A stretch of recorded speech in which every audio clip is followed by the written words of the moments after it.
Boy, g'day guys, it's Sam here from Built Not Bought, and today we pick up where we left off last week. I finally got the parts for the dash, so we're gonna put that in. And also, a bit of an announcement before we get started. I've released a new line of merchandise. It's called the Summer Pack. I've got singlets as well, so now we've got shirts and we've got singlets. If you want to get yourself one of them, they look sweet, check it out.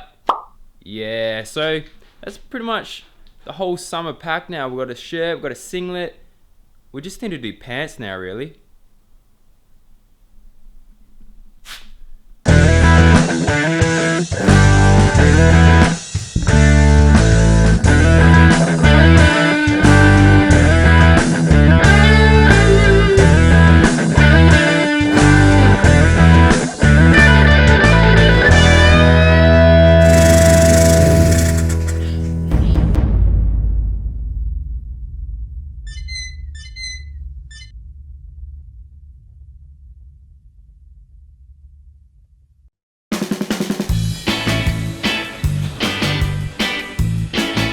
So today's first mission, how I want to start is with the second battery. Now the last episode that I released, I put that together, I made the battery, and there were a couple of comments of guys picked up some things that I need to attend to. Now having a lot of people watch your work means a lot of people are going to pick things that you maybe have missed. So I appreciate that, and if you see anything that you notice that I've built on the car that could be improved, or just point out the obvious because I've missed it, like this thing, then please comment below because it does help me out. So where I went wrong is I have got a couple of the mounting points on the actual wheel arch here, and then the third one was on the chassis. Now, how is the body mounted to the chassis? Through rubbers. So there is actually a bit of flex that happens between the chassis and the body, which means it's going to cause a stress fracture if I mount it to those 2 points because it's rigid. So I just need to quickly change the way that's going to be supported and just keep everything onto the body so it doesn't crack. And then after that, we're going to start hooking this thing up pretty much. I'm going to get a couple of new batteries, hook them up via the RedArc dual battery isolator. I'll tell you a bit more about this in a second. I've got a few other things from RedArc that I'm going to be using. So yeah, we'll get that put on, throw a couple of wires on to connect it all up, and then that'll feed those fuse boxes that I've put inside there to run everything auxiliary that's on the actual car. Yeah, let's take a bit of a closer look at this first, and then we'll start installing it. Okay, so RedArc, let's take a look at this stuff now. Simple, a lot of people have these. It's just the dual battery isolator. If you're gonna have two batteries under your bonnet in close proximity, this will look after that so that you always have a battery backup if you need to jump start your car. And also if you run any accessories on your vehicle, this will stop things from pulling current from your main starting battery. So if you turn your car off and run some lights or a fridge, it's not gonna kill your main battery, because this will stop that.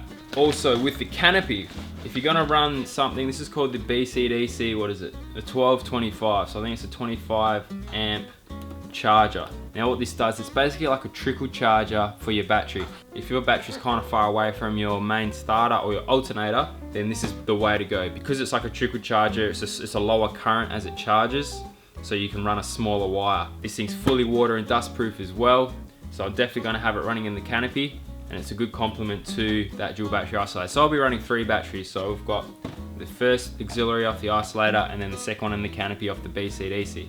Another cool thing with this, I will have a solar panel which I'll plug in and out through an Anderson plug or something, and this can also handle that as well. So you can get the charge from the alternator and from the solar panel, and it will distribute that accordingly. So some accessories as well. Oh, look at that. I threw in a stubby holder. So you can sit this next to your Built Not Bought stubby holder. Link in the description below. I've just released them as well. So what else? This is a RedArc gauge, so you can read the voltage left on both of the batteries at the same time on the same gauge, and they have an alarm as well. So if one of them is running low, your alternator cuts out, this thing will start flashing and beeping at you, and you know to attend to that. So really awesome bit of kit this. Some accessories with that. This is a Hall effect sensor which will measure the current running through the cable to the batteries. So if you have solar panels running that punch in like 8 or 10 amps or something, and then you're drawing like 20 amps, you know you're gonna start flattening your battery. So it's just that extra bit of information to see what you're drawing. That's pretty much everything I got from RedArc there, but we'll start with the isolator, get that in, and then in a later episode I'll show you how to install this BCDC charger, because there's a few more wires on that, and see how it all connects up and works together. And if you want to find out any more about this gear or you want to get yourself an isolator, I'll drop a link below to RedArc's website because I found it really helpful. Let's get going, shall we?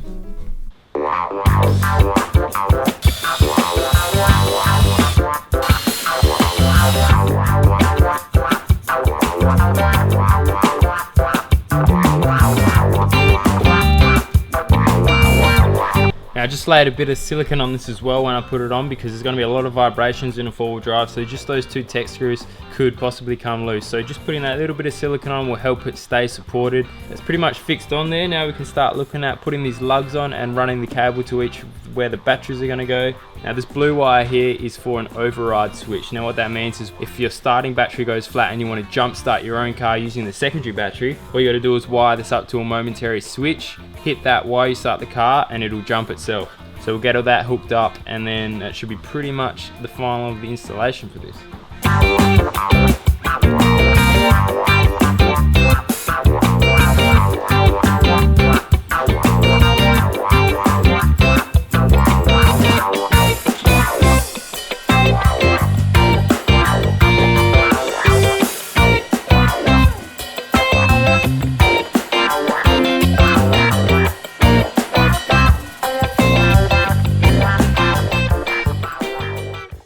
Yeah, and while I'm walking here with no pants on, I want you guys to make sure to hit that subscribe button. It helps me out a lot. The growth has been really good. I've been appreciating all you guys following me, so keep it up. So to you, personally, watching this right now, 3, 2, 1, smash that screen.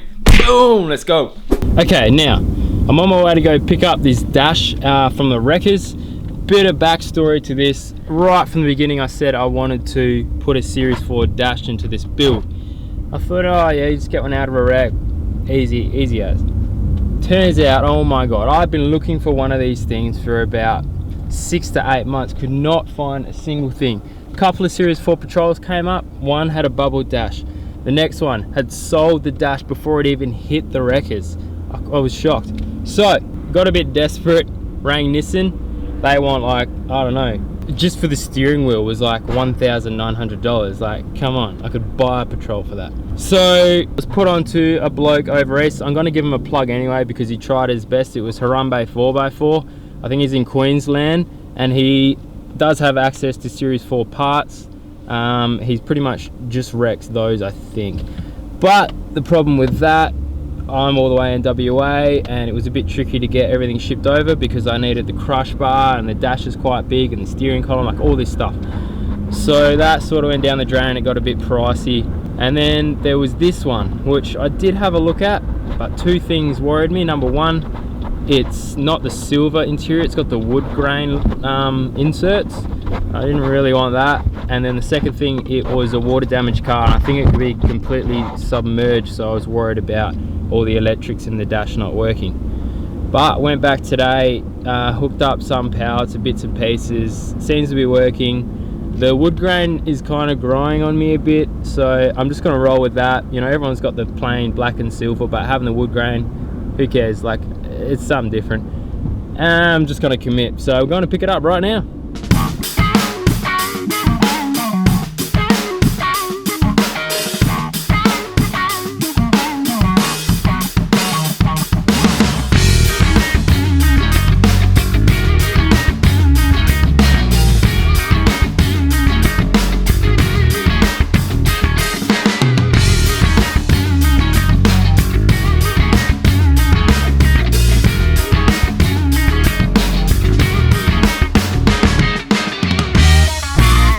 Days later. Alright guys, so I've been spending hours and hours on this thing. The reason is I want to put the head unit up the top here and an iPad down the bottom. Now the head unit I've got is a lot shallower than most, so I'm able to sort of fit it in behind here, but I had to use this iron with a torch and heat up some of the plastic where the aircon is and kind of melt the plastic and reform it to fit this in. There's a bit more chopping to go around this surround just to get that to fit nice, but coming up sort of flush here. Once that's in, there's a minimal gap, so I think it's going to sit quite good. And then we've got to start making the bracket for the iPad and hook that all in, so it'll be pretty sweet. We've got our head unit and the iPad, which is going to run all the like engine diagnostics and stuff. It'll have like intake temperatures, you know, through rail pressure, oil pressure, all that kind of stuff. So pretty keen to get that going. Alright guys, I'm gonna have a look at dropping in this dash now. I pretty much wired everything I can that I think I'm gonna have to run beforehand. So I'll get it sitting in there. May or may not be the last time I put it in, but I've got help today, so.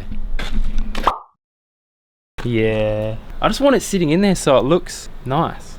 So I come out and I go, yeah, I keep looking at this every day going, what the hell am I doing with my life? I hate looking at that dirty wiring. Yep.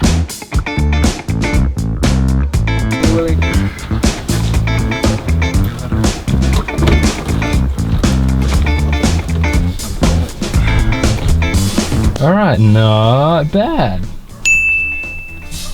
So here I'm still got the access to be able to get the airbag back in. I can sort out the aircon still in here, but it's pretty much just that top section. Got the locating pins in the top. I just need to bolt it down, and then that is pretty much going to stay there now.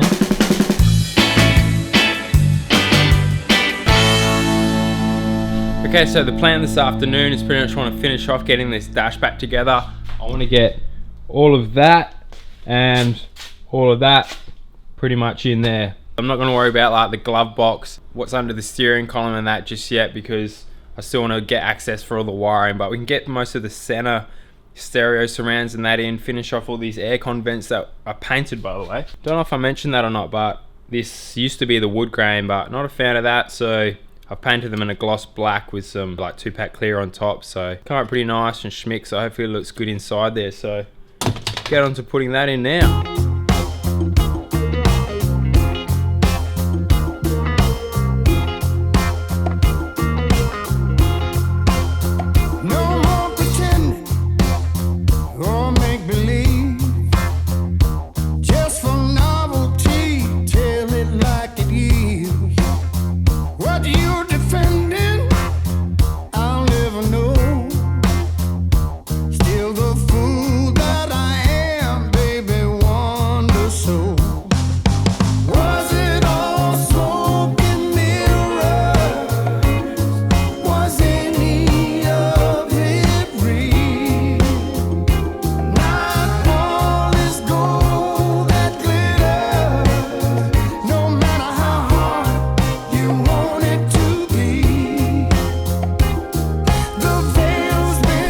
Okay, now I've got most of the passenger side in now, and I've gone ahead and put the center console in, even though I've still got to put the iPad in and that. I just want to see how it looks because it looks sick.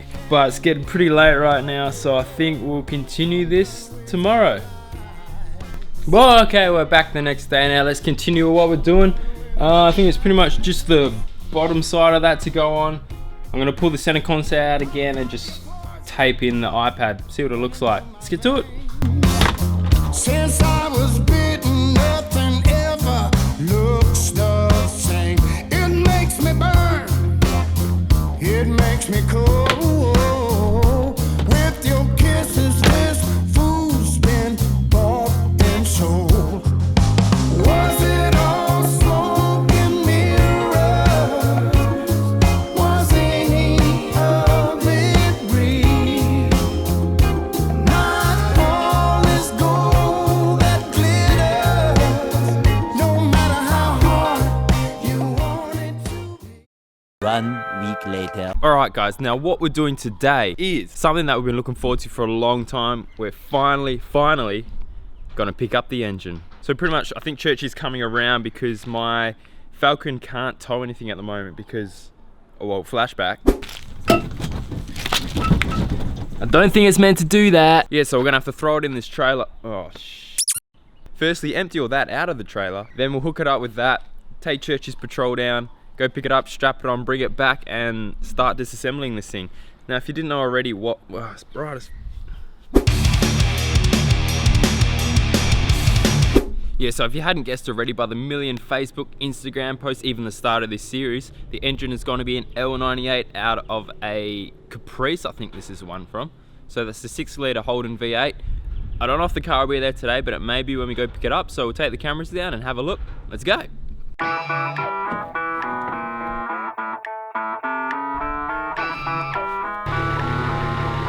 What up? I don't cross my T's, I don't dot my I's. What's up, bro? Won't Sorry, say camera's pretty speaking little white lies. I've got a rebel soul. I've got a rebel soul. I've got a rebel soul. I've got a rebel soul. Oh, just get down with it, down with it, down with it. Just get down. I ain't no pain. Alright, just for a bit of content, look, these bolts are going all the way into the block there, and there's still too much length on there, so we need some more washers, or maybe just throw some big bolts through it or something. I don't know. And then we can get this thing lined up and start ripping it down. I've got a rebel soul. Yeah. I've got a rebel soul. Alright, that's pretty much it for now. We've got it on the stand there. We're going to spend the rest of the afternoon working on the canopy a bit. So there's a scoop for next episode. Anyway, yeah, so I think next weekend I'll start pulling this apart and then getting it sent off to the shop. I'll tell you a bit more later about the actual full plan for this, but first I need to get it apart and see what the internals are like, because this was a high K engine. It was out of a charter vehicle, so I'm not going to say how many Ks are on it, but it was a lot, like a lot. But it'll give me the budget to give it a rebuild, so that's the plan for now. Now that pretty much wraps it up for this episode. I just quickly want to say that next week's episode is going to be a little different for all the girls out there. I want to show you guys that it's not just for the boys, this kind of stuff. Girls can do it too, so look out for that. And please, before you go anywhere, make sure you hit that subscribe button, share and like my videos, it helps me so much, and I'll see you next week. Bye!